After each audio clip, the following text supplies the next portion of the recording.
Proclamação do Evangelho de Jesus Cristo segundo São Mateus. Glória a vós, Senhor.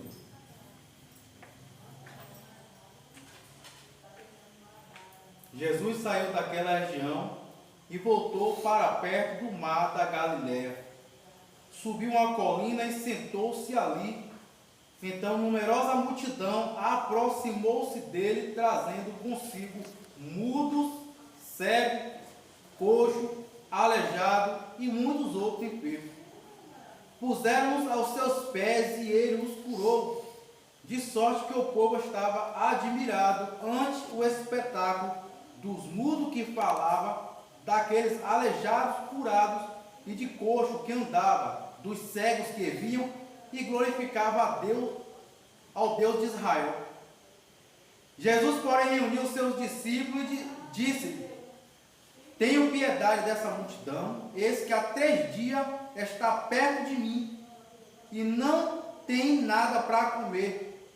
Não quero despedi-la em jejum, para que não desfaleça no caminho.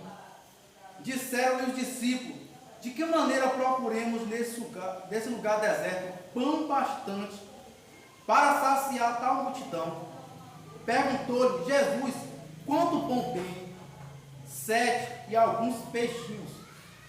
Respondeu-lhe eles.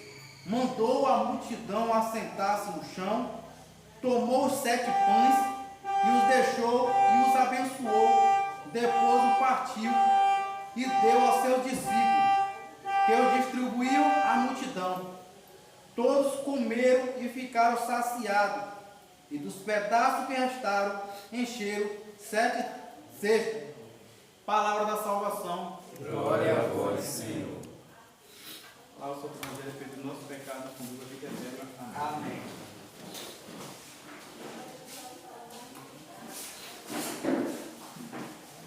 Amado e amada igreja, hoje nós vamos refletir esse Evangelho de Jesus, essa passagem belíssima. E encontramos Jesus num período onde o próprio Jesus ele era missionário. Jesus ele estava em missão. E hoje a igreja celebra o dia de um missionário, de um santo missionário da nossa igreja, que é São Francisco Xavier. São Francisco Xavier nasceu ali no ano 1506, foi estudar ali em Paris, e no percurso que ele foi estudar em Paris, ele se encontrou com outro grande santo da nossa igreja, chamado Santo Inácio de Loyola. São Francisco Xavier, ele é tocado, ele é tomado, ele é impactado por uma palavra da pregação de Santo Inácio de Loyola, que no percurso da pregação, Santo Inácio cita aquela passagem do Evangelho que vai dizer assim: de que vale o homem ganhar o mundo inteiro se vier a perder a sua alma? São Francisco Xavier ele é tomado, ele é impactado por aquilo, e através daquela palavra que um outro santo da nossa igreja ele pronuncia, ele passa a ter uma conversão mais profunda, ele passa a ter uma conversão mais real, ele passa a ter uma dedicação mais forte na fé. E ali São Francisco Xavier, que hoje a igreja celebra como São Francisco Xavier, ele se une com aquele outro homem que mais tarde é conhecido por nós por Santo Inácio de Loyola, e funda uma ordem religiosa da nossa igreja, que nós temos como os jesuítas. São Francisco Xavier, ele foi impactado por quê? Por a palavra de Deus, pela pregação da palavra de Deus. A igreja celebra São Francisco Xavier e Santa Teresinha do Menino Jesus como os padroeiros dos missionários. Santa Teresinha do Menino Jesus nunca sequer fez uma missão. E por que ela é padroeira dos missionários? Porque aquela menina, aquela jovem, aquela garota, ela era enfornada ali no convento, nunca tinha visto rosto de ninguém, mas era a mulher que rezava, fazia penitência, se ofertava a Deus pedindo por aqueles que faziam a missão, por aqueles que faziam a pregação, por aqueles que em busca das almas. Ela não foi menos missionária que São Francisco Xavier. Um intercedia, o outro anunciava, e isso é a beleza da nossa igreja. Um único corpo unido, onde o cabeça é Cristo, como diz a Sagrada Escritura ali em 2 Coríntios, no capítulo 12, onde Cristo é o cabeça da igreja e nós somos o seu corpo. Assim como a palavra de Deus impactou esses dois santos, em especial aquele que a gente celebra hoje, São Francisco Xavier, também a palavra de Deus é o que chama a atenção ali onde Jesus pregava o Evangelho. Jesus ele estava há 3 dias já com a multidão, há 3 dias aquele povo, e uma reflexão que me veio ao meu pensamento: será que essa gente, quando seguia Jesus, não sabia que correria o risco de passar fome? Será que essas pessoas, quando seguiam Jesus, não sabiam que poderia padecer por alguma necessidade? Mas a palavra do Senhor também fala no Evangelho que essas pessoas eram curadas, os coxos andavam, os cegos via, os surdos ouvia, dando a entender que o povo de Deus é carente de milagre, é carente de cura, é um povo que era doente, é um povo que era abandonado, é um povo que ansiava por um pastor que cuidava das suas ovelhas. E mais importante, a reflexão que eu quero trazer hoje, além da cura física, que é importante até hoje para cada um de nós, Jesus ele enxergava naquelas pessoas não só uma fome de pão, porque Jesus ele multiplicou os pães e saciou a sede daquelas pessoas no deserto. A palavra fala que Jesus ele teve misericórdia daquele povo que padecia de fome. Mas Jesus ele saciou aquele povo não só de um pão, ali um pão material, um pão que mata a fome, um pão que nos alimenta. Mas Jesus ele viu um povo que padecia de uma fome de um outro pão. É aquilo que fala o Evangelho de São Mateus, no capítulo 4, no versículo 4, que vai dizer que não só de pão vive o homem, mas de toda palavra que procede da boca de Deus. Assim como repete a própria Sagrada Escritura em Deuteronômio, no capítulo 8, no versículo 3, que vai dizer que não só de pão vive o homem, mas de toda palavra que padece, toda palavra que sai da boca de Deus. Aquele povo ia em busca de Deus porque tinha fome de uma palavra que sacia, tinha fome não só de um milagre. Aquele povo buscava a Deus, ia de encontro a Deus, assim como vocês estão reunindo aqui. Vocês vêm fazer a oração, vocês vêm escutar a palavra, você vem abastecer sua fé com a palavra, você vem em busca da palavra que cura, que liberta, que restaura, que transforma, que nos edifica, que nos aproxima de Deus, que une a nossa fé, que nos aponta o caminho do céu.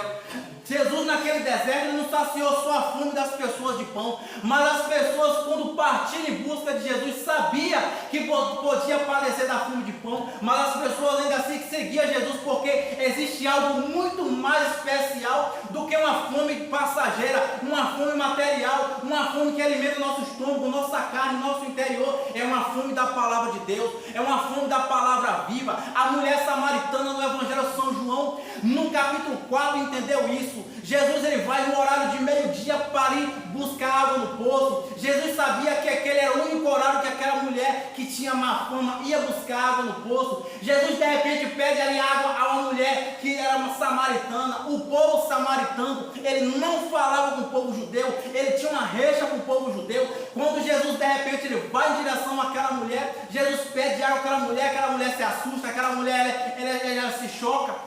Então ela pergunta: como pode tu, judeu, me pedir água? De repente Jesus ele começa a abrir o jogo daquele diálogo. De repente Jesus começa a falar ali que ele tem uma água para saciar a sede daquela mulher. Então ali Jesus fala a revelação sobre a vida daquela mulher. Aquela mulher, ela tinha tido 5 maridos.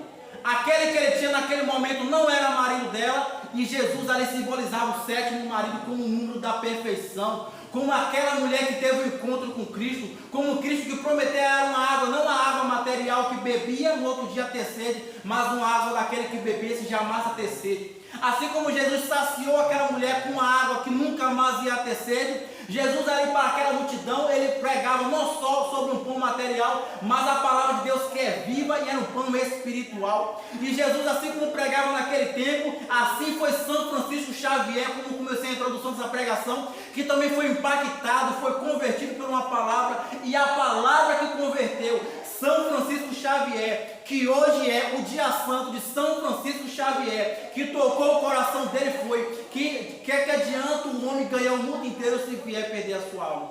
Assim, aquilo que tocou no coração dele é aquilo que a gente quer levar para casa hoje.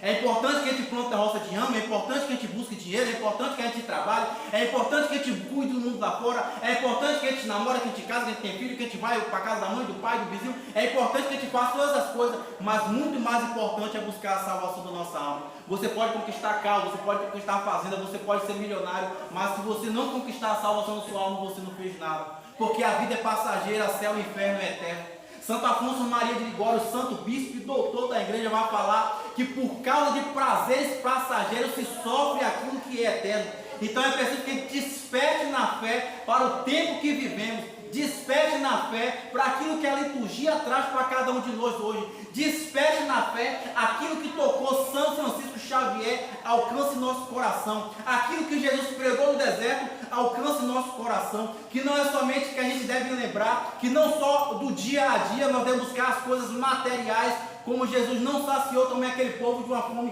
de um pão material, mas de um pão espiritual. Nós também precisamos alimentar a nossa alma. Existe um grande santo na nossa igreja chamado São João Crisóstomo.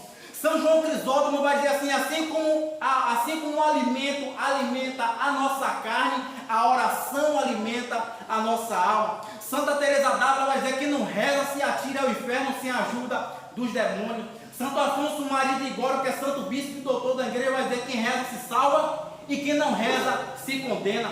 Santo Agostinho vai dizer que a oração é a chave que abre o coração de Deus. São João da Cruz vai dizer que o homem em oração unido a Deus, o demônio tem medo daquele homem como o próprio Deus. São João Crisóstomo também recita da passagem que ele vai dizer assim: o homem mais poderoso é o que reza, porque ele se faz participante do poder de Deus. E é dessa graça que eu estou compartilhando, que vocês vieram fazer aqui hoje. Vieram estar em oração, vieram alimentar a alma, vieram abastecer a fé, vieram buscar aquele pão espiritual, não só aquele pão material. Quando chegar em casa, vou jantar, vou comer feijão, não sei, mas o espiritual é a alma. Vocês vieram rezar, vocês vieram buscar, e mais do que nunca, nós vivemos nos tempos onde a gente precisa deixar a nossa fé firme, edificada, decidida. Nós devemos partir por tudo ou nada, porque a realidade, a nossa realidade no tempo de hoje, da atualidade, desse tempo que vivemos, é que cristão fora do nosso país está sendo decapitado, cristão fora do nosso país está sendo morto, cristão fora do nosso país estão morrendo e estão perseguindo cristão, estão matando cristão. E se eu sou cristão, você é cristão, diante das profecias da palavra de Deus, tenha certeza que a perseguição vai chegar até aqui.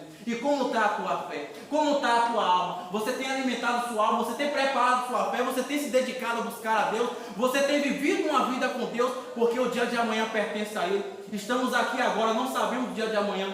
Então hoje a conversão é para ontem, não é para hoje não. Devemos buscar a Deus com todo o coração, com toda a força, como Ele coloca na carta ali da Sagrada Escritura do Velho Testamento. São Maximiliano Maria Kolbe, ele vai dizer que a verdadeira conversão é interior e o exterior é uma consequência disso.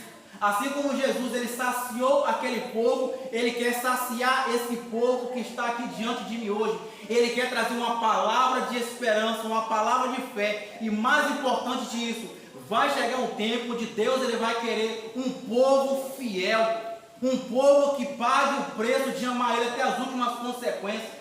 Um povo que diante do mundo lá fora diga: eu sou cristão, eu não abro mão da minha fé, eu vou me manter perseverante, não vou negar Jesus por nada. Mas para que você tenha essa força, não é uma coisa física, será uma graça espiritual. E somente aquele que estiver em Deus vai suportar. Mas para andar com Deus é um caminho que a gente constrói. Não quero ver você aquela pessoa que viveu a vida inteira no mundo lá fora, a vida inteira afastado de Deus, a vida inteira negando a Deus, a vida inteira lá afastado. No último instante, agora eu quero aceitar Jesus, agora eu quero me converter, agora eu quero uma graça especial. Assim como Deus é fiel com o sacerdote, com o religioso, com o bispo, com o leigo, pai de família, que dia após dia chega em casa, às vezes cansado, vai rezar seu texto. Dia de quinta-feira, o sol está quente, vai fazer sua adoração. Dia de domingo, queria acordar mais tarde, mas levantou para cumprir o mandamento da lei de Deus, que é ir para a celebração, que é para a Santa Missa. Na hora da dificuldade, Deus vai socorrer essas pessoas, porque essas pessoas buscou a Deus no dia da paz, e Deus será Deus para socorrer no dia da tribulação. Nós já estamos vivendo o tempo da perseguição cristã. Nós já estamos vivendo um tempo que o nosso evangelho está sendo perseguido. E a tua fé, como é que vai? Para que Deus ele honre a tua fé, é preciso que a gente crie uma história com Ele. E é preciso que a gente desperte na fé já, porque o dia de amanhã só pertence a Ele. Amém? Amém. Louvado seja o nosso Senhor Jesus Cristo. Para sempre seja louvado nossa Mãe Maria Santíssima.